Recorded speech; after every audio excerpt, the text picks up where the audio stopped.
ಶುಭೋದಯ. ನನ್ನ ಎಲ್ಲ ಪ್ರೀತಿಯ ವಿದ್ಯಾರ್ಥಿಗಳೇ, ಕನ್ನಡ ತರಗತಿಗೆ ಸ್ವಾಗತ. ನಾನು ನಿಮ್ಮ ಕನ್ನಡ ಶಿಕ್ಷಕಿ ಭವ್ಯ.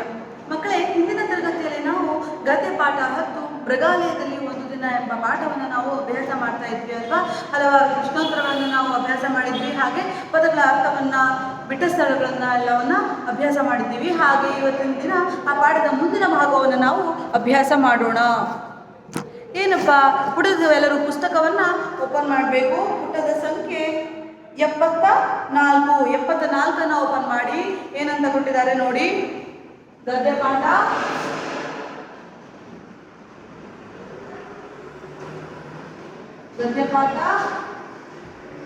ಮತ್ತು ಮೃಗಾಲಯದಲ್ಲಿ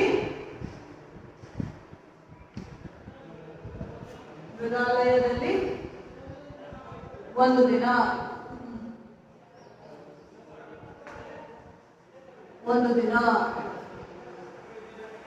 ಓಕೆ, ಈ ಪಾಠದಲ್ಲಿ ನಾವು ಇವತ್ತಿನ ದಿನ ಏನು ಓದಲಿಕ್ಕೆ ಸ್ಟಾರ್ಟ್ ಮಾಡಿದ್ದೀವಿ, ಅಭ್ಯಾಸ ಮಾಡಕ್ಕೆ ಹೊರಟಿದ್ದೀವಿ.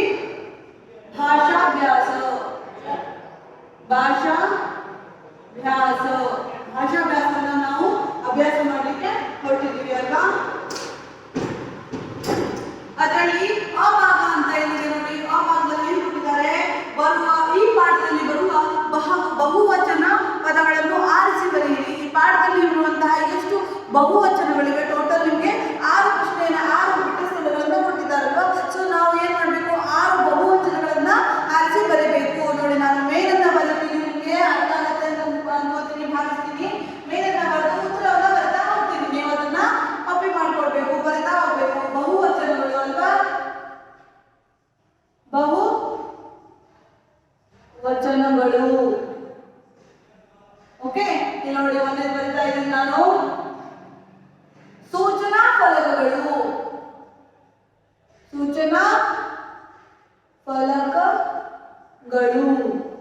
ಹೌದಲ್ವಾ. ಎರಡನೇದು ಮಕ್ಕಳು.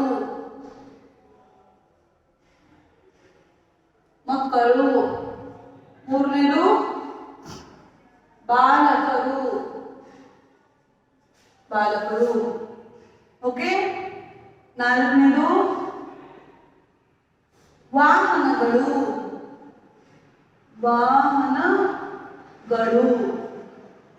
ಐದನೇದು ಪಕ್ಷಿಗಳು. ಈ ಎಲ್ಲ ಪದಗಳನ್ನು ನೀವು ಪಾಠಗಳಲ್ಲಿ ನೋಡಿದ್ದೀರಾ ಅಲ್ವಾ. ಆರನೇದು ಪ್ರಾಣಿಗಳು, ಬಹುವಚನ ರೂಪಗಳು ಅಲ್ವಾ. ಹಾಗಿದ್ರೆ ಒಂದಿದ್ರೆ ಏನಾಗುತ್ತೆ, ಬಹುವಚನ ನೀನು ಒಂದೇ ವಸ್ತು ಇದ್ದಾಗ ಏಕವಚನ ಅಂತ ಹೇಳಿ ಕಾಣಿಸುತ್ತೆ. ಅದೇ ವಸ್ತು ತುಂಬಾ ಇದ್ದಾಗ, ಬಹಳವಿದ್ದಾಗ ನಾವು ಏನಂತ ಹೇಳ್ತೀವಿ, ಬಹುವಚನವನ್ನ ಬಳಸ್ತೀವಿ. ಬಹುವಚನಗಳು ಹೇಳುವಂತ ಪದಗಳನ್ನ ನಾವು ಹಾಕ್ತೀವಿ. ಫಾರ್ ಎಕ್ಸಾಂಪಲ್, ಸೂಚನಾ ಫಲಕ ಒಂದೇ ಇದ್ದಾಗಿದ್ರೆ ನಾವೇನ್ ಹೇಳ್ತೀವಿ, ಸೂಚನಾ ಫಲಕವನ್ನು ಅಂತ ಹೇಳ್ತೀವಿ. ಆದ್ರೆ ಹಲವು ತುಂಬಾ ಸೂಚನಾ ಫಲಕಗಳಿದ್ರೆ ಏನ್ ಹೇಳ್ತೀವಿ, ಸೂಚನಾ ಫಲಕಗಳನ್ನು ಅಂತ ಹೇಳಿ ಉಪಯೋಗ ಮಾಡ್ತೀವಿ. ಹಾಗೆ ಎರಡನೇದು, ಒಂದೇ ಒಂದು ಮಕ್ಕಳಿದ್ದಾಗ, ಒಂದೇ ಒಂದು ಮಗು ಇದ್ದಾಗ ಏನ್ ಹೇಳ್ತೀವಿ ನಾವು, ಒಂದೇ ಮಗು ಅಂತ ಕರಿತೀವಿ. ತುಂಬಾ ಜನ ಇದ್ದಾಗ ಮಕ್ಕಳು ಅಂತ ಕರಿತೀವಿ. ಆಗ ಶಾಲೆಯಲ್ಲಿ ಎಷ್ಟು ಜನ ಇರ್ತಾರೆ, 30-40 ಜನ ಒಂದು ಮಕ್ಕಳು ಒಂದು ತರಗತಿಯಲ್ಲಿ ಇರ್ತಾರಲ್ಲ. ಸೊ ನಾವು ಅವಾಗ ಏನಂತ ಬಳಸ್ತೀವಿ, ಮಕ್ಕಳು ಅಂತ ಹೇಳಿ ಹೇಳ್ತೀವಿ. ಒಂದು ಕ್ಲಾಸಲ್ಲಿ ಒಂದೇ ಒಂದು ಸ್ಟೂಡೆಂಟ್ ಇದ್ರೆ ನಾವೇನ್ ಹೇಳ್ತೀವಿ, ಮಗು ಅಂತ ಹೇಳ್ತೀವಿ ಅಲ್ವಾ. ಹಾಗೆ ಇಲ್ಲಿ ನೋಡಿ, ಬಾಲಕರು ಏಕವಚನ. ಬಾಲಕ ಅಂತಾನೆ ತುಂಬಾ ಜನ ಬಾಲಕರು ಅಂದ್ರೆ ಮಕ್ಕಳಿದ್ದಾಗ ಬಾಲಕರು ಅಂತ, ಬಾಲಕಿಯರು ಅಂತ ಹೇಳುವಂಥದ್ದನ್ನು ಬಳಸ್ತೀವಿ. ವಾಹನ, ಒಂದೇ ಒಂದು ವಾಹನ ಇದ್ದಾಗ, ಗಾಡಿ ಇದ್ದಾಗ ವಾಹನ ಅಂತ ಹೇಳಿ ಬಳಸ್ತೀವಿ. ತುಂಬಾ ಇದ್ದಾಗ ವಾಹನಗಳು. ಒಂದು ಪಕ್ಷಿ ಇದ್ದಾಗ ಒಂದು ಪಕ್ಷಿ ಅಂತ ಕರಿತೀವಿ. ಇಲ್ಲ ಅಂತ ಹೋದಾಗ ತುಂಬಾ ಪಕ್ಷಿಗಳಿದ್ದಾಗ ಪಕ್ಷಿಗಳು ಅಂತ ಬಳಸ್ತೀವಿ. ಪ್ರಾಣಿಗಳು. ಹಾಗೆ ಅರ್ಥ ಆಯ್ತು ಅಂತ ಹೇಳಿ ನಾನು ಭಾವಿಸ್ತೀನಿ. ಮುಂದಿನ ಭಾಗವನ್ನು ನೋಡೋಣ. ಮುಂದಿನ ಭಾಗ ಹೇಳುವಂಥದ್ದು ನಿಮಗೆ ಓದ್ಲಿಕ್ಕೆ ನೀವು ಶೀಘ್ರವಾಗಿ ಓದ್ಲಿಕ್ಕೆ ಹೇಳಿದ್ದಾರೆ. ಒಂದೇ ನೋಡಿ, ಕೊಟ್ಟಿರುವ ಪದಗಳನ್ನು ಶೀಘ್ರಗತಿಯಲ್ಲಿ ಅಂದ್ರೆ ತುಂಬಾ ಫಾಸ್ಟ್ ಆಗಿ ಹೇಳಬೇಕು. ಮತ್ತು ಗೆಳೆಯರಿಂದ ನಿಮ್ಮ ಫ್ರೆಂಡ್ಸ್ಗಳಿಂದ ಹೇಳಿಸ್ರಿ ಅಂತ ಹೇಳ್ತಾರೆ. ನೀವೇನೇನ್ ಮಾಡ್ತಾರೆ, ಇವಾಗ ಶಾಲೆ ಇಲ್ಲ ಅಲ್ವಾ, ನಿಮಗೆ ಶಾಲೆ ಇಲ್ಲದೆ ಇರೋದನ್ನು ನೀವು ಮನೇಲಿ ಇರ್ತೀರಾ. ನಿಮ್ಮ ಮನೆಯಲ್ಲಿ ನಿಮ್ಮ ಅಪ್ಪ ಅಮ್ಮನ ಹತ್ರ ಅಥವಾ ನಿಮ್ಮ ಸಹೋದರಿ ಹತ್ರ, ಅಂದ್ರೆ ಕೊಲೀಗ್ಸ್, ನಿಮ್ಮ ಸಿಬ್ಲಿಂಗ್ಸ್ ಇರ್ತಾರಲ್ಲ, ಯಾರು ಅಕ್ಕ ತಂಗಿ ಅಣ್ಣ ತಮ್ಮ ಯಾರಿರ್ತಾರೋ ಅವ್ರ ಹತ್ರ ನೀವು ಹೇಳಿಸ್ರಿ ಆಯ್ತಾ. ಮೊದಲೇ ನೋಡಿ, ತರೀಕೆರೆ ಏರಿ ಮೇಲೆ 3 ಕರಿ ಕುರಿ ಮರಿ. ಇದನ್ನ ಫಾಸ್ಟ್ ಆಗಿ ಹೇಳ್ಬೇಕು. ತರೀಕೆರೆ ಏರಿ ಮೇಲೆ 3 ಕರಿ ಕುರಿ ಮರಿ ಅಂತೇಳಿ. ಓಕೆ. ಎರಡನೇದು ಅತಳ ವಿತಳ ಸುತಳ ರಸಾತಳ ತಳಾತಳ ಮಹಾತಳ ಪಾತಾಳ. ನೋಡಿ, ನಂಗೆ ಇಷ್ಟು ಫಾಸ್ಟ್ ಆಗಿ ಹೇಳ್ತೀನಿ. ಕುದುರೆ ಓಡುತ್ತೆ ಕುಂಕುಮ ಚೆಲ್ಲುತ್ತೆ. ಇದನ್ನ ಫಾಸ್ಟ್ ಆಗಿ ಹೇಳ್ಬೇಕು. ಕುದುರೆ ಓಡುತ್ತೆ ಕುಂಕುಮ ಚೆಲ್ಲುತ್ತೆ ಅಂತೇಳಿ ತುಂಬಾ ಫಾಸ್ಟ್ ಆಗಿ ಹೇಳ್ಬೇಕು ಆಯ್ತಾ. ಅಂಬರದಲ್ಲಿ ಆಡೋ ಹುಡುಗ ಅವನ ಕಾಲಾಗ ಬೆಳ್ಳಿ ಕಡ್ಗ. ಅಂಬರದಲ್ಲಿ ಆಡೋ ಹುಡುಗ ಅವನ ಕಾಲಾಗ ಬೆಳ್ಳಿ ಕಡ್ಗ ಅಂತ ಹೇಳಿ ತುಂಬಾ ಫಾಸ್ಟ್ ಆಗಿ ಹೇಳ್ಬೇಕು. ಓಕೆ. ಇಂತಹ ವಾಕ್ಯಗಳನ್ನು ನೀವು ಸಂಗ್ರಹಿಸಬಹುದು. ಹೊರಗಡೆಯಿಂದ ಬೇರೆಯವರ ಸಹಾಯದಿಂದ ನೀವು ಸಂಗ್ರಹವನ್ನು ಮಾಡಬಹುದು. ಹಾಗಿದ್ರೆ ಮುಂದಿನ ಭಾಗವನ್ನು ನೋಡೋಣವೇ. ಈ ಅಂತ ಕೊಟ್ಟಿದ್ದಾರಲ್ವಾ, ಈ ಅಂತ ಕೊಟ್ಟಿದ್ದಾರೆ. ಏನ್ ಕೊಟ್ಟಿದ್ದಾರೆ? ಮಾದರಿಯಂತೆ ಬದಲಾಯಿಸು. ಮಾದರಿ ಏನ್ ಕೊಟ್ಟಿದ್ದಾರೆ ನೋಡಿ, ಇಲ್ಲಿ ಮಾದರಿ ಬರಿತೀನಿ ನಾನು. ಏನ್ ಕೊಟ್ಟಿದ್ದಾರೆ? ಹಾಡು ಅಂತ ಕೊಟ್ಟಿದ್ದಾರೆ. ಹಾಡು ಹೇಗೆ ಬರೀಬೇಕಂದ್ರೆ, ಹಾಡುತ್ತಾನೆ ಹಾರುವನು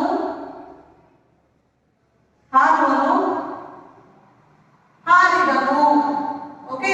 ಇದೇ ತರ ನಾವು ಪದಗಳನ್ನು ಬಳಸಿದಾಗ ಪದಗಳನ್ನು ಕೊಟ್ಟಿದ್ದಾರೆ. ಒಂದಿಷ್ಟು ಮಾಡು ಅಂತ ಕೊಟ್ಟಿದ್ದಾರೆ.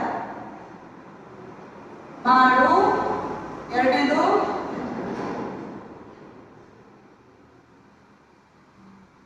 ಊದು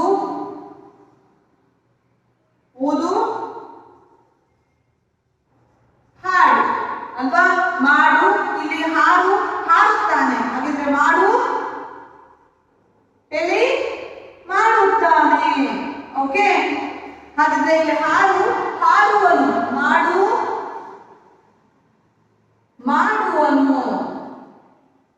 ಇಲ್ಲಿ ಹಾರಿದನು. ಓಕೆ. ಮಾಡು ಮಾಡಿದನು.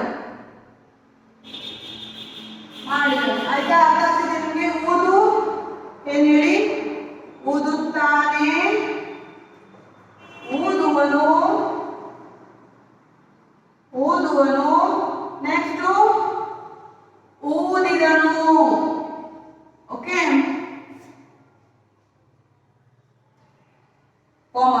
ಅಲ್ಪ ವಿರಾಮವನ್ನ ಕೊಡ್ಬೇಕು. ಹಾಡುತ್ತಾನೆ, ಹಾಡುವನು. ನೆಕ್ಸ್ಟ್ ಏನು? ಹಾಡಿದನು. ಅರ್ಥ ಆಯ್ತು ಅಂತ ಹೇಳಿ ಭಾವಿಸ್ತೀನಿ. ತುಂಬಾ ಸುಲಭವಾಗಿದೆ ಅಲ್ವಾ? ಮುಂದಿನ ಭಾಗವನ್ನು ನೋಡೋಣ. ಮುಂದೆ ಕೊಟ್ಟಿದ್ದಾರೆ, ಈ ಮಾದರಿ ವಾಕ್ಯಗಳನ್ನು ಗಮನಿಸಿ, ನೀಡಿರುವ ಶಬ್ದಗಳಿಗೆ ವಾಕ್ಯಗಳನ್ನು ಬರೆ. ನೋಡಿ, ಇಲ್ಲಿ ಮಾದರಿಯನ್ನು ಕೊಟ್ಟಿದ್ದಾರೆ. ನಾನು ಇದನ್ನೆಲ್ಲ ಬರೀತೀನಿ. ಈ ಅಲ್ವಾ ಮಾದರಿ ಬರೀತೀನಿ. ಇದ್ದು ಮಾದರಿ ಕೊಟ್ಟಿದ್ದಾರೆ, ಬ್ರಾಕೆಟ್ ಕೊಟ್ಟಿದ್ದಾರೆ. ರಾಜು ಮೃಗಾಲಯಕ್ಕೆ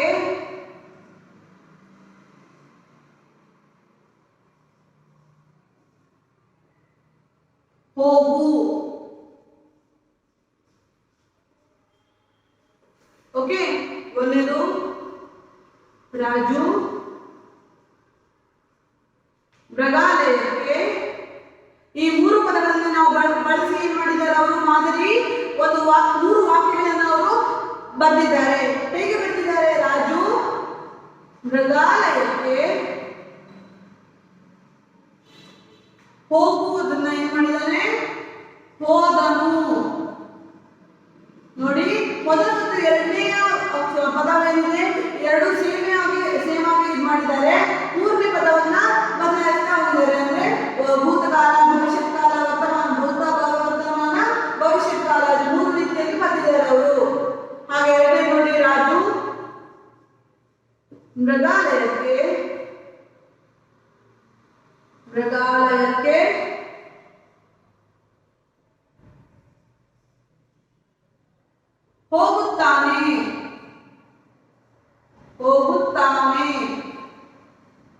ಹೋಗುತ್ತಾನೆ.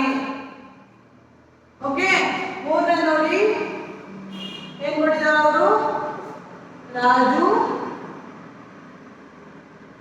ಮೃಗಾಲಯಕ್ಕೆ ಮೃಗಾಲಯಕ್ಕೆ ಹೋಗುವನು.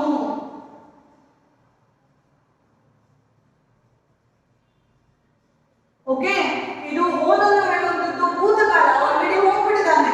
ಓಕೆ, ಹೋಗುತ್ತಾನೆ. ಹೋಗ್ತಾನೆ ಅಂತಂದ್ರೆ ವರ್ತಮಾನ ಕಾಲ, ಇವಾಗ ಹೋಗ್ತಾನೆ. ಓಕೆ, ಹೋಗುವನು ಅಂದ್ರೆ ಮುಂದೆ, ಭವಿಷ್ಯತ್ ಕಾಲ, ಮುಂದೆ ಆಗುವಂತಹದ್ದು. ಹೋಗುವನು ಅಂತಂದ್ರೆ ಮುಂದೆ ಹೋಗ್ತಾನೆ, ಭವಿಷ್ಯ, ನಾಳೆ ಹೋಗ್ಬೋದು, ಇಲ್ಲ ನಾಡಿದ್ದು ಹೋಗ್ಬೋದು, ಅಲ್ಲಿ ಹೋಗ್ತಾನೆ, ಅವನು ಹೋಗುವನು ಅಂತ ಹೇಳಿ ಅರ್ಥ ಆಗುತ್ತೆ. ಹೌದಲ್ವಾ? ಇದೇ ರೀತಿ ನಮ್ಗೆ ಏನ್ ಕೊಟ್ಟಿದ್ದಾರೆ, ಇನ್ನೊಂದು ವಾಕ್ಯವನ್ನ ಕೊಟ್ಟಿದ್ದಾರೆ. ವಾಕ್ಯ ಪ್ರಶ್ನೆ ಬಂದು ಏನ್ ಕೊಟ್ಟಿದ್ದಾರೆ? ರಾಮ ಹಣ್ಣನ್ನು ತಿನ್ನು ಅಂತ ಕೊಟ್ಟಿದ್ದಾರೆ. 3 ಪದಗಳನ್ನು ನಮಗೆ ಕೊಟ್ಟಿದ್ದಾರೆ. ಈ 3 ಪದಗಳನ್ನು ಬಳಸಿ ನಾವು 3 ವಾಕ್ಯವನ್ನ ಬರಿಬೇಕು. ಭೂತಕಾಲ, ವರ್ತಮಾನ ಕಾಲ, ಭವಿಷ್ಯತ್ ಕಾಲವನ್ನು ನಾವು ಬರಿಬೇಕು. ಬರೆಯೋಣ. ಮೊನ್ನೆ ಬರೆಯೋಣ ನೋಡಿ. ರಾಮ ಹಣ್ಣನ್ನು ಕ್ರಿಯಾಪದವನ್ನು ನಾವು ಬದಲಾಯಿಸಬೇಕಾಗುತ್ತೆ. ತಿಂದನು ಅಂದ್ರೆ ಹಣ್ಣನ್ನು ಆಲ್ರೆಡಿ ತಿಂದ್ಬಿಟ್ಟಿದ್ದಾನೆ, ನಾನು ಖಾಲಿ ಆಗ್ಬಿಟ್ಟಿದೆ. ಹಣ್ಣು ಅಂದ್ರೆ ಭೂತಕಾಲ ಮುಗಿದೋಗ್ಬಿಟ್ಟಿದೆ, ತಿಂದು ಮುಗಿಸ್ಬಿಟ್ಟಿದ್ದ ನಾನು. ಎರಡನೇದು, ರಾಮ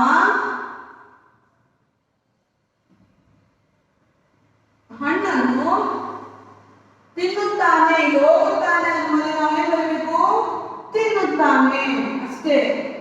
ತಾನೆ ನೋಡಿ, ಇಲ್ಲೂ ತಾನೇ ಇದೆ, ಇಲ್ಲಿ ತಾನೇ ಇದೆ. ಇಲ್ಲಿ ತಿಂದನು, ಹೋದನು. ಕಾಣ್ತಾ ಇದೆ ನಿಮಗೆ? ಇಲ್ಲಿ ನೆಕ್ಸ್ಟ್ ಒನು ಅಂತ ಹೇಳಿ ಬರುತ್ತೆ. ಇಲ್ಲಿ ನೋಡಿ ನಿಮಗೆ ಕಾಣಿಸುತ್ತೆ. 3ನೇದು, ರಾಮ ಹಣ್ಣನ್ನು ಎಂದು ಬರೆಯಬೇಕು? ತಿನ್ನುವನು. ನೋಡಿ ಕಾಣಿಸ್ತಾ ಇದೆಯಾ? ತಿನ್ನುವನು. ಮೊದಲ ಕೊನೆಯ 2 ಅಕ್ಷರಗಳು ಏನಾಗುತ್ತೆ? 2 ಸೇಮ್ ಬರುತ್ತೆ. ಅರ್ಥ ಆಯ್ತಾ ನಿಮ್ಗೆ? ಎಷ್ಟು ಈಸಿ ಆಗಿದೆ ಅಲ್ವಾ? ತಿನ್ನನು ಅಂದ್ರೆ ತಿಂದು ಮುಗಿಸ್ಬಿಟ್ಟಿದ್ದಾನೆ ಅವನು. ತಿನ್ನುತ್ತಾನೆ, ತಿಂತಾನೆ, ಇನ್ನೇನು ತಿಂತಾನೆ, ಅವನ ಕೈಯಲ್ಲಿದೆ, ಇವಾಗ ತಿಂತಾನೆ, ಅದು ವರ್ತಮಾನ. ಓಕೆ, ತಿನ್ನುವನು ಮುಂದೆ ತಿಂತಾನೆ, ಇದೆ ಮುಟ್ಟಿಯಲ್ಲಿ ಮುಂದೆ ತಿಂತಾನೆ, ತಿನ್ನುವನು. ಓಕೆ, ಮುಂದೆ ತಿನ್ನುವನು ಅಂತ ಹೇಳೋದು. ಅರ್ಥ ಆಯ್ತಾ ನಿಮ್ಗೆ ಈ ಮಾದರಿ? ಹಾಗಿದ್ರೆ ನೆಕ್ಸ್ಟ್ ಏನು ಹೋಗೋಣ? ಭಾಷಾ ಚಟುವಟಿಕೆ. ಇದನ್ನ ರಬ್ ಮಾಡಲ್ಲ ನಾನು. ಭಾಷಾಭ್ಯಾಸವನ್ನ ನಾವು ಅಭ್ಯಾಸ ಮಾಡಿತಾ ಇದ್ದು. ಈಗ ಭಾಷಾ ಚಟುವಟಿಕೆಗಳನ್ನ ಕೆಲವೊಂದಿಷ್ಟು ಕೊಟ್ಟಿದ್ದಾರೆ, ಅದನ್ನು ನಾವು ಅಭ್ಯಾಸ ಮಾಡೋಣ. ಮಕ್ಕಳೇ, ನೀವು ಇವಾಗಲೇ ಈ ಎಲ್ಲ ಅಭ್ಯಾಸವನ್ನ ನೀವು ಮಾಡಿರ್ತೀರ ಅಲ್ವಾ? ಆಲ್ರೆಡಿ ನೀವು ಕಲಿತಿದ್ದೀರಾ. ಈಗ ಏನ್ ಮಾಡ್ತಾ ಇದ್ದೀವಿ ನಾವು? ರಿವಿಷನ್ ಮಾಡ್ತಾ ಇದ್ವಿ. ಪರೀಕ್ಷೆಗೆ ಸಂಬಂಧಪಟ್ಟಂತೆ ನಮ್ಗೆ ಮುಂದೆ ಸಹಾಯ ಆಗಲಿ. ಪದೇ ಓದೋದ್ರಿಂದ ಏನಾಗುತ್ತೆ? ನಮ್ಗೆ ಜಾಸ್ತಿ ಟೈಮು ಮರ್ತು ಹೋಗಲ್ಲ, ನಾವು ನೆನಪಿನಲ್ಲಿ ಇಟ್ಕೊಳ್ಬೋದು ಅಲ್ವಾ? ಭಾಷಾ ಚಟುವಟಿಕೆ. ಓಕೆ, ಮೊದಲೇದು ಅ ಭಾಗ ಕೊಟ್ಟಿದ್ದಾರಲ್ವಾ? ಏನಂತ ಕೊಟ್ಟಿದ್ದಾರೆ? ಆವರಣದಲ್ಲಿರುವ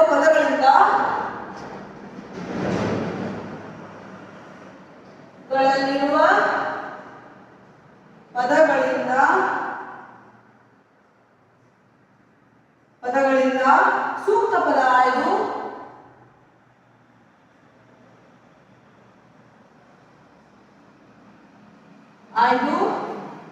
ವಾಕ್ಯ ಪೂರ್ಣಗೊಳಿಸು.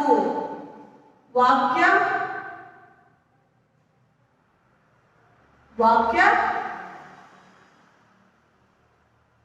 ಪೂರ್ಣಗೊಳಿಸು. ವಾಕ್ಯ ಪೂರ್ಣಗೊಳಿಸು ಅಂತ ಹೇಳಿ ಕೊಟ್ಟಿದ್ದಾರಲ್ವಾ? ಹಾಗಿದ್ರೆ ಇನ್ನೊಂದನ್ನ ನೋಡೋಣ. ನೋಡಿ, ನಿಮಗೆ ಎಷ್ಟು ಈಸಿ ಇದೆ ಇದು.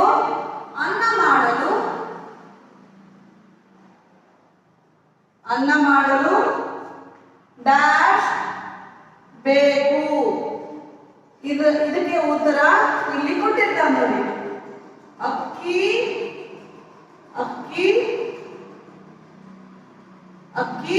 ಅಥವಾ ಹಕ್ಕಿ, 2 ಆಪ್ಷನ್ ಕೊಟ್ಟಿರ್ತಾರೆ. ಈ 2 ಆಪ್ಷನ್ ಅಲ್ಲಿ ಸರಿಯಾದ ಸೂಕ್ತ ಪದವನ್ನ ಆಯ್ದು ವಾಕ್ಯವನ್ನು ಪೂರ್ಣವಾಗಿ ಬಳಸಬೇಕು.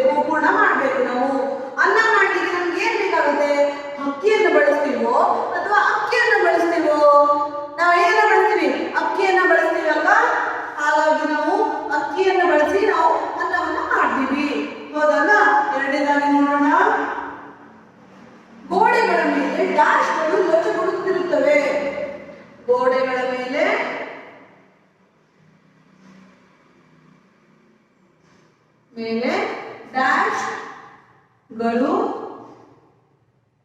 ಲಚ ಗುಡುತ್ತಿರುತ್ತವೆ. ಲಚಗುಡುತ್ತಿರುತ್ತವೆ. ಏನ್ ಲಚಗುಡುತ್ತಿರುತ್ತದೆ? ಇಲ್ಲಿ ಬರ್ತೀನಿ ನೋಡಿ. ಏನು?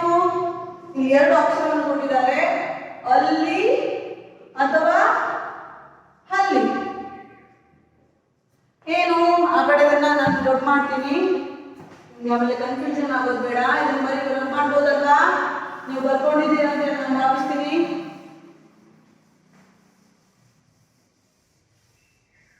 ಓಕೆ, ಗೋಡೆಗಳ ಮೇಲೆ ಡ್ಯಾಶ್ ಲಚಗುಡುತ್ತಿರ್ತವೆ. ಗೋಡೆಯಲ್ಲಿ ಏನಿರುತ್ತೆ? ಅಲ್ಲಿ ಅಂದ್ರೇನು? ಅಲ್ಲಿ ಹೇಳುವಂಥದ್ದು ಯಾವ್ದಾದ್ರು ಒಂದು ಪ್ರಾಣಿನ? ಅಲ್ಲ ಅಲ್ವಾ? ಸೊ ಅಲ್ಲಿ ಅಂತಂದ್ರೆ ಅಲ್ಲಿ ನೋಡಿ, ಇಲ್ಲಿ ನೋಡಿ ಅಂತ ಹೇಳ್ತೀವಲ್ಲ. ಸೊ ಹಾಗೆ ಹಲ್ಲಿ ಅಂದ್ರೇನು? ಹಲ್ಲಿ ಏನ್ ಮಾಡುತ್ತೆ? ಗೋಡೆ ಮೇಲೆ ಇರುತ್ತಲ್ವಾ, ಹಾಗಾಗಿ ಹಲ್ಲಿಗಳು ಲಚಗುಡುತ್ತಿರುತ್ತವೆ. ಮೂರನೇ ನೋಡೋಣ. ದನಗಳನ್ನು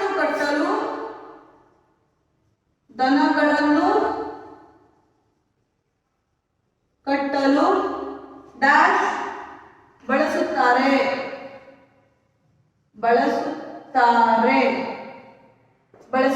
ಏನನ್ನ ಬಳಸ್ತಾರೆ? ದನವನ್ನು ಕಟ್ಟಲಿಕ್ಕೆ ಎರಡು ಆಪ್ಷನ್ ಕೊಟ್ಟಿದ್ದಾರೆ, ಹಗ್ಗ.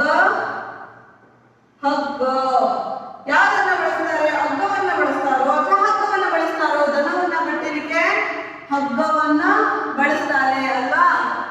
ನಾಲ್ಕನೇದು, 5ರ ನಂತರದ ಸಂಖ್ಯೆ, 5ರ ನಂತರದ ಸಂಖ್ಯೆ ಡ್ಯಾಶ್ ಬ್ರಾಕೆಟ್ ಒಳಗೆ 6 ಯಾವುದು ಕರೆಕ್ಟ್ ಆಗಿರೋದು? 5ರ ನಂತರ ಏನು? 1 2 3 4 5 ಏನು? 6 ಅಲ್ವಾ? 6 ಹೇಳುವಂಥದ್ದು ಸರಿಯಾದ ಉತ್ತರ. ನೆಕ್ಸ್ಟ್ ಪ್ರಶ್ನೆಗೆ ಹೋಗೋಣ. ಆ ಅಂತ ಕೊಟ್ಟಿದ್ದಾರೆ. ಆದಲ್ಲಿ ಏನ್ ಕೊಟ್ಟಿದ್ದಾರೆ? ಕೆಳಗೆ ನೀಡಿರುವ ಅಕ್ಷರವನ್ನ ಸರಿಯಾದ ಕ್ರಮದಲ್ಲಿ ಜೋಡಿಸಿ, ಅರ್ಥಪೂರ್ಣ ಪದ ಬರೆಯಿರಿ, ರಚಿಸಿ ಅಂತ ಕೊಟ್ಟಿದ್ದಾರೆ. ಉದಾಹರಣೆಯನ್ನು ನೋಡೋಣ. ಇಲ್ಲಿ ಮಾದರಿ ಅಂತ ಕೊಟ್ಟಿದ್ದಾರೆ. ಹೇಗ್ ಮಾಡ್ಬೇಕು ಅಂತಂದ್ರೆ, ಇಲ್ಲಿ ಕೆಲವೊಂದು ಅಕ್ಷರವನ್ನು ಕೊಟ್ಟಿದ್ದಾರೆ. ಲ, ಮ್ರ, ಯ, ಗ. ಈ ಅಕ್ಷರಗಳನ್ನು ಬಳಸಿ ನಾವು ಒಂದು ಪದವನ್ನ ರಚಿಸಬೇಕು. ಏನಾಗುತ್ತೆ ಇದು? ನಿಮ್ಮ ಪುಸ್ತಕದಲ್ಲಿ ಈ ಪಾಠಕ್ಕೆ ಸಂಬಂಧಪಟ್ಟಂತೆ ಅಕ್ಷರಗಳನ್ನ ಕೊಟ್ಟಿದ್ದಾರೆ. ಸೊ ಇದೇನಾಗುತ್ತೆ ನೋಡಿದ್ರೆ ಏನು ಅನ್ಸುತ್ತೆ ನಿಮ್ಗೆ? ಇದು ಮೃಗಾಲಯ ಅಂತ ಹೇಳಿ ಅನ್ಸುತ್ತಲ್ವಾ? ಹಾಗಿದ್ರೆ ಪ್ರಶ್ನೆ 1 ಏನು ಕೊಟ್ಟಿದ್ದಾರೆ ನೋಡಿ. ತ್ರ, ತಿ, ಭಿ, ಪ. ಓಕೆ, ಇದೇನಾಗುತ್ತೆ ಹಾಗಿದ್ರೆ? ಭಿತ್ತಿ ಪತ್ರ ಹೌದಲ್ವಾ? ಎರಡನೇ ನೋಡಿ. ಕ, ಸು, ಪ, ನ, ಚ, ಲ ಅಲ್ವಾ? ಈ ಪದಗಳನ್ನ ಕೊಟ್ಟಿದ್ದಾರೆ. ಏನಿಲ್ಲ ಅರ್ಥ? ಇದನ್ನ ಕೂಡಿಸಿ ಸರಿಯಾಗಿ ಬರೆದಾಗ ಏನಾಗುತ್ತೆ? ಪಾಠದಲ್ಲಿ ಇದೆ ಇದು ಎಲ್ಲ ಸೂಚನಾ ಫಲಕ. ಉಲ್ಟಾ ಮಾಡಿ ಕೊಟ್ಟಿರ್ತಾರೆ ಅಕ್ಷರಗಳನ್ನ, ನೀವು ಸರಿಯಾಗಿ ಬರೀಬೇಕು ಅಷ್ಟೇ. ಇದೆ ನೋಡಿದು. ಮೂರನೇದು ಯ, ಬ, ಶ, ಲ, ಲ. ಏನು? ಶ, ಲ, ಬ, ಲ, ಯ. ಶಾಲಾವಲಯ. ಓಕೆ, ನಾಲ್ಕನೇದು ನೋಡಿ. ತಿ, ಸು, ತಿಂ, ನೀ, ಡಿ. ಏನಾಗುತ್ತೆ? ತಿಂಡಿ, ತಿನಿಸು. ತಿಂಡಿ ತಿನಿಸು ಹೇಳುವಂತಾಗುತ್ತೆ. ಓಕೆ. ಲಾಸ್ಟ್ ಐದನೇದು ಏನ್ ಕೊಟ್ಟಿದ್ದಾರೆ? ಐದನೇದು ತ ರಿ ರಿ ಹ ಸ್ಯ ಹ ಅಂದ್ರೇನು ಆಲ್ರೆಡಿ ಗೊತ್ತಿರ್ಬೇಕು ನಿಮಗೆ. ಹಾಸ್ಯ ಭರಿತ, ಹಾಸ್ಯ ಭರಿತ, ಹಾಸ್ಯ ಭರಿತ ಅನ್ನುವಂಥದ್ದಾಗುತ್ತೆ. ಓಕೆನಾ? ಅರ್ಥ ಆಯ್ತು ನಿಮಗೆ? ನೋಡಿ ಎಲ್ಲವೂ ಕೂಡ ಪುಟದ ಸಂಖ್ಯೆ 75ರಲ್ಲಿ ನೀವು ಅಭ್ಯಾಸ ಮಾಡಿದ್ರಿ ಅಂತ ಹೇಳಾಯ್ತು. ಹಾಗಿದ್ರೆ ಮುಂದಿನ ಪದವನ್ನು ನೋಡೋಣ. ನೋಡಿ ಏನಂತ ಕೊಟ್ಟಿದ್ದಾರೆ, ನಿಮ್ಗೆಲ್ಲ ಅರ್ಥ ಆಗ್ತಿದೆ ಅಂತ ಹೇಳಿ ನಾನು ಭಾವಿಸ್ತೀನಿ. ಮುಂದಿನ ಭಾಗ ನೋಡಿ, ಇಲ್ಲಿ ಈ ಅಂತ ಕೊಟ್ಟಿದ್ದಾರಲ್ವಾ, ಭಾಷಾ ಚಟುವಟಿಕೆಯಲ್ಲಿ ಈ ಅಂತ ಕೊಟ್ಟಿದ್ದಾರೆ. ಇಲ್ಲಿ ನೋಡಿ ನಾವು ಉತ್ತರವನ್ನ ಮಾತ್ರ ಬರಲಿಕ್ಕೆ ಸಾಧ್ಯ ಆಗುತ್ತೆ. ನಿಮಗೆ ಒಂದು ಕಾಲಮ್ ಕೊಟ್ಟಿದ್ದಾರೆ, ಬೇರೆ ಬೇರೆ ರೀತಿಯ ಆಕೃತಿಯಲ್ಲಿರುವ ಅಕ್ಷರಗಳನ್ನ ಗುರುತಿಸಿಕೊಂಡು ಮಾದರಿಯಂತೆ ಪದ ರಚಿಸು. ಓಕೆ, ಮಾದರಿಯಂತೆ ಪದವನ್ನ ರಚಿಸಬೇಕಾಗುತ್ತೆ. ಮೊದಲನೇದಾಗಿ ಏನಂತ ಕೊಟ್ಟಿದ್ದಾರೆ ಇಲ್ಲಿ? ಏನಂತ ಕೊಟ್ಟಿದ್ದಾರೆ ಇಲ್ಲಿ ನೋಡಿ, ಮಾದರಿಯನ್ನು ಕೊಟ್ಟಿದ್ದಾರೆ. ಇಲ್ಲಿ ಬೇರೆ ಬೇರೆ ಬೇರೆ ಒಂದು ಚೌಕಾಕೃತಿಯನ್ನು ನೋಡಿದ್ರೆ, ಒಂದು ವೃತ್ತವನ್ನು ನೋಡಿರ್ತೀರಾ, ಒಂದು ತ್ರಿಕೋನವನ್ನು ನೋಡಿರ್ತೀರಾ, ಬೇರೆ ಬೇರೆ ವೆರೈಟಿ ಇರುತ್ತಲ್ವಾ. ಸೊ ಇದರಲ್ಲಿ ನೋಡಿ ಮೊದಲನೇದಾಗಿ ಮಾದರಿಯನ್ನು ಕೊಟ್ಟಿದ್ದಾರೆ. ಇವರು ಮಾದರಿಯನ್ನು ಕೊಟ್ಟಿದ್ದಾರೆ. ಮಾದರಿಯನ್ನು ಕೊಟ್ಟಿದ್ದಾರೆ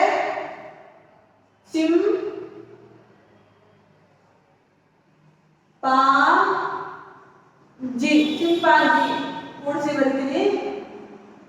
ಚಿಂಪಾಂಜಿ ಚಿಂಪಾಂಜಿ ಅಂತ ಕೊಟ್ಟಿದ್ದಾರೆ. ಅದು ಯಾವ ಅರ್ಥದಲ್ಲಿದೆ ಅದನ್ನು ಕೂಡ ನಾವು ಬರೀತಾ ಹೋಗೋಣ. ಇಲ್ಲಿ ಕೊಟ್ಟಿಲ್ಲ, ಅದನ್ನೇ ಬರೆಯೋಣ ಆಯ್ತಾ. ಅದು ಹೇಗೆ ಕೊಟ್ಟಿದ್ದಾರೆ ಅಂತಂದ್ರೆ ಈ ಆಕೃತಿಯಲ್ಲಿ ಇದೆ ನೋಡಿ, ಹೀಗೆ ಈ ಆಕೃತಿಯಲ್ಲಿ ಇದೆ. ಈ ಆಕೃತಿಯಲ್ಲಿ ಇರುವಂತದ್ದು ಚಿಂಪಾಂಜಿಗಳ ಪಕ್ಷಗಳನ್ನು ನಾವು ನೋಡ್ಬೋದಾಗಿದೆ. ಹಾಗಿದ್ರೆ ಮೊದಲನೇದಾಗಿ ಎಷ್ಟು ಕ್ವಶನ್ ಕೊಟ್ಟಿದ್ದಾರೆ ನಿಮಗೆ? 4 ಕೊಟ್ಟಿದ್ದಾರಲ್ವಾ. ಸೊ 4 ನಾವು ಗುರುತಿಸಬೇಕಾಗುತ್ತೆ. ಮೊದಲೇ ನೋಡೋಣ. ನೋಡಿ ಚೌಕಾಕೃತಿಯಲ್ಲಿದೆ, ಇದು ಚೌಕಾಕೃತಿಯಲ್ಲಿದೆ. ಭಿತ್ತಿ ಭಿತ್ತಿ ಪತ್ರ, ಭಿತ್ತಿ ಪತ್ರ ಇರುವಂತದ್ದು ಚೌಕಾಕೃತಿಯಲ್ಲಿ ನೀವು ನೋಡ್ಬೋದು. ಹಾಗೆ ಎರಡನೇದು ಓಕೆ ಸರ್ಕಲ್ ಬರುತ್ತೆ ನೋಡಿ. ಒಂದು ವೃತ್ತ ಇದೆ, ವೃತ್ತದಲ್ಲಿ ಏನ್ ಕೊಟ್ಟಿದ್ದಾರೆ? ಮೃಗಾಲಯ ಅಂತ ಕೊಟ್ಟಿದ್ದಾರಲ್ವಾ. ಹಾಗೆ ಮೂರನೇದು ಕೊಟ್ಟಿದ್ದಾರೆ, ಆಯತಾಕಾರವನ್ನು ಕೊಟ್ಟಿದ್ದಾರೆ. ಚೌಕಾಲ ಆಯತಾಕಾರ ಕೊಟ್ಟಿದ್ದಾರೆ. ಏನ್ ಕೊಟ್ಟಿದ್ದಾರೆ? ಪೋಲಿಯೋ ಅಂತ ಹೇಳಿ ಆಗುತ್ತೆ, ಪೋಲಿಯೋ. ಹಾಗೆ ನಾಲ್ಕನೇದು ನೋಡೋಣ. ನಾಲ್ಕನೇದು ಏನ್ ಕೊಟ್ಟಿದ್ದಾರೆ? ತ್ರಿಕೋನದಲ್ಲಿದೆ ಅಲ್ವಾ. ತ್ರಿಕೋನ ಎಷ್ಟು ಕೊಟ್ಟಿದ್ದಾರೆ? ತ್ರಿಕೋನ ಎಷ್ಟು ಕೊಟ್ಟಿದ್ದಾರೆ? 1 2 3 ಕೊಟ್ಟಿದ್ದಾರೆ. ನೀವು ನೋಡ್ಬೇಕು ಅದನ್ನ. ಓಕೆ, ಸೂಚನೆ ಅಂತ ಹೇಳಿ ಕೊಟ್ಟಿದ್ದಾರೆ. ನೋಡಿ ಟೋಟಲ್ ಎಷ್ಟಾಯ್ತು? 4 ಪದವನ್ನು ನಾವು ನೋಡಿದ್ವಿ ಅಂತ ಹೇಳಾಯ್ತಲ್ವಾ. 4 ಪದಗಳನ್ನು ನಾವು ರಚಿಸಿದ್ವಿ. ಯಾವ್ಯಾವರಲ್ಲಿ ಏನೇನಿದೆ ಅಂತ ಹೇಳಿದ್ರೆ ನಮ್ಗೆ ಈಸಿಯಾಗಿ ಗೊತ್ತಾಗುತ್ತೆ ಈ ತರ ಬರೆಯೋದ್ರಿಂದ, ಹೌದಲ್ವಾ. ನೆಕ್ಸ್ಟ್ ನೋಡೋಣ, ಈ ಭಾಗ ಅಲ್ವಾ. ಅ ಅಕ್ಷರದಿಂದ ಆರಂಭವಾಗುವ ಪದಗಳನ್ನು ಬರೆಯಿರಿ. ಇಲ್ಲಿ ಒಂದು ಕೊಟ್ಟಿದ್ದಾರೆ, ಮಾದರಿ ಏನು ಕೊಟ್ಟಿದ್ದಾರೆ? ಅಳತೆ, ಮಾದರಿ ಅಳತೆ ಅಂತ ಕೊಟ್ಟಿದ್ದಾರೆ. ನಿಮ್ಗೆ ಈಸಿಯಾಗಿ ಒಂದು ಹೇಳ್ತೀನಿ. ಎಷ್ಟು ಟೋಟಲ್ ಎಷ್ಟು ಬರೀಬೇಕಾಗುತ್ತೆ ನಾವು? 1 2 3 4 5 6 ಬರೀಬೇಕಾಗುತ್ತೆ ನಾವು ಅಲ್ವಾ. ಸೊ ನಿಮ್ಗೆ ಪ್ರಶ್ನೆ ಏನು ಕೊಟ್ಟಿದ್ದಾರೆ? ಅ ಅಕ್ಷರದಿಂದ ಆರಂಭವಾಗುವ ಪದಗಳನ್ನು ಬರೆ. ಈ ಪ್ರಶ್ನೆಯಲ್ಲೇ ಒಂದು ಪದವನ್ನು ನಮಗೆ ಸಿಗುತ್ತೆ. ಯಾವುದು? ಅ ಅಕ್ಷರ. ಅಕ್ಷರ ಹೇಳುವಂಥದ್ದು ಕೂಡ ಒಂದು ಪದ ಅಲ್ವಾ. ಅದಿಂದ ಪ್ರಾರಂಭವಾಗುವಂತಹ ಒಂದು ಪದ ಅಕ್ಷರ. ಹಾಗೆ ಅರಸ ಅಂದ್ರೆ ರಾಜ. ಅಗಸ ಅಂದ್ರೆ ಗೊತ್ತಿದೆ ನಿಮ್ಗೆ. ಅರಮನೆ ನಿಮ್ಗೆ ಪುಸ್ತಕವನ್ನು ಸರಿಯಾಗಿ ಓದಿದ್ರೆ ಎಲ್ಲ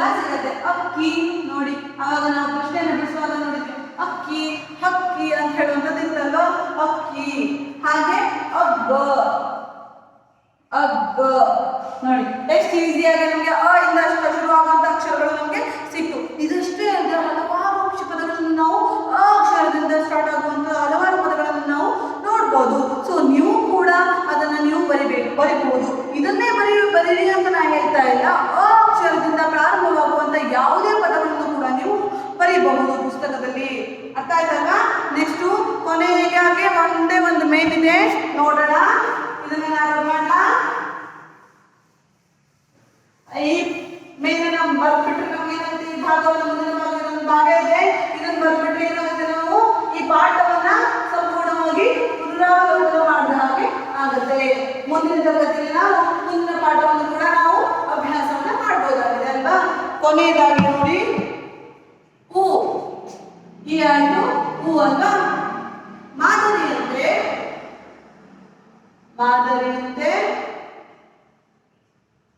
ಕೂಡಿಸಿ ಬರೆಯಿರಿ. ನೋಡಿ, ಮೊದಲನೇದಾಗಿ ಮಾದರಿ ಕೊಟ್ಟಿದ್ದಾರೆ ಅವರು. ಏನ್ ಕೊಟ್ಟಿದ್ದಾರೆ? ಎಷ್ಟು ಈಸಿ ಇದೆ ನೋಡಿ. ಶಾಲೆ ಪ್ಲಸ್ ಅನ್ನು, ಶಾಲೆಯನ್ನು, ಶಾಲೆ ಪ್ಲಸ್ ಅನ್ನು, ಶಾಲೆಯನ್ನು. ಹೌದಲ್ವಾ? ಹಾಗಿದ್ರೆ ಪ್ರಶ್ನೆಯನ್ನು ನೋಡೋಣ. ಕೆಲವೊಂದು 5 ಪ್ರಶ್ನೆಗಳನ್ನು ಕೊಟ್ಟಿದ್ದಾರೆ. ಮನೆ ಪ್ಲಸ್ ಅನ್ನು, ನೋಡೋಣ ಉತ್ತರವನ್ನು ಆಮೇಲೆ ನೋಡೋಣ. ಪ್ರಶ್ನೆಗಳನ್ನು ಬರೀತಾ ಹೋಗ್ತೀನಿ ನಾನು. ಕಿಟಕಿ ಅನ್ನು, ಮೂರನೇದು ಚಾಪೆ ಪ್ಲಸ್ ಅನ್ನು, ನಾಲ್ಕನೇದು ರಸ್ತೆ ಪ್ಲಸ್ ಅನ್ನು, ಐದನೇದು ಲಾಸ್ಟ್ನೇದು ಪಕ್ಷಿ ಪ್ಲಸ್ ಅನ್ನು. ಓಕೆ, ನೋಡಿ ಈಗ ಮಾದರಿ ಕೊಟ್ಟಿದ್ದಾರೆ. ಶಾಲೆ ಪ್ಲಸ್ ಅನ್ನು, ಶಾಲೆಯನ್ನು ಅಂತ ಹೇಳಿದ್ರೆ ಮನೆ ಪ್ಲಸ್ ಅನ್ನು ಏನಾಗುತ್ತೆ? ಮನೆಯನ್ನು. ಹಾಗೆ ಮುಂದಿನ ಕಿಟಕಿ ಪ್ಲಸ್ ಅನ್ನು, ಕಿಟಕಿಯನ್ನು. ಚಾಪೆ ಪ್ಲಸ್ ಅನ್ನು, ಚಾಪೆಯನ್ನು ಅಲ್ವಾ. ರಸ್ತೆ ಪ್ಲಸ್ ಅನ್ನು, ರಸ್ತೆಯನ್ನು. ಹಾಗೆ ಲಾಸ್ಟ್ ಒನ್ ಏನಿದೆ?